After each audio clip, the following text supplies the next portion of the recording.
સુરતના ઉધના વિસ્તારમાં શંકાસ્પદ હાલતમાં લાશ મળી આવતા ખળભળાટ, હત્યા કે આત્મહત્યા? તપાસ શરૂ. સુરતના ઉધના વિસ્તારમાં આજ સવારે શંકાસ્પદ હાલતમાં એક અજાણ્યા વ્યક્તિની લાશ મળતા ચકચાર મચી ગઈ છે. દક્ષેશ્વર મંદિર સામે આવેલા લક્ષ્મીનારાયણ ઇન્ડસ્ટ્રીયલ વિસ્તારમાં ખુલ્લા મેદાનમાં મૃતદેહ જોવા મળ્યો હતો. મૃતદેહ જોવા મળતા તાત્કાલિક સ્થાનિક લોકોએ ઉધના પોલીસને જાણ કરી હતી. ઘટના સ્થળે પહોંચી ઉધના પોલીસે સ્થળ પર લાશોનો કબજો મેળવી સરકારી હોસ્પિટલ ખાતે પોસ્ટમોર્ટમ માટે ખસેડી હતી.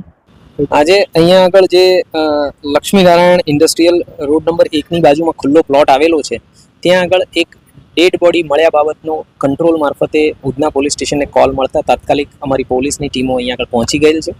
એક ડેડ બોડી અહીંયા આગળ મળી આવેલી છે. જે બોડી છે એની ઓળખ થઈ ગઈ છે. જે મરણ જનાર છે એમનું નામ સંતોષ કુમાર ગાંધી નાયક, ઉંમર વર્ષ 38, જે મૂળ ગંજામ ઓરિસ્સાના વતની છે.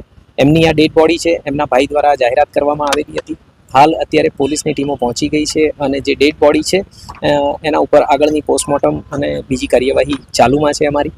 અને જે મરણ જનાર છે એ લગભગ 20 વર્ષ કરતાં વધારે સમયથી સુરત ખાતે આવી અને સંચા મશીન ઉપર કામગીરી કરી રહ્યા હતા, એ હકીકત અમારા ધ્યાને આવેલી છે.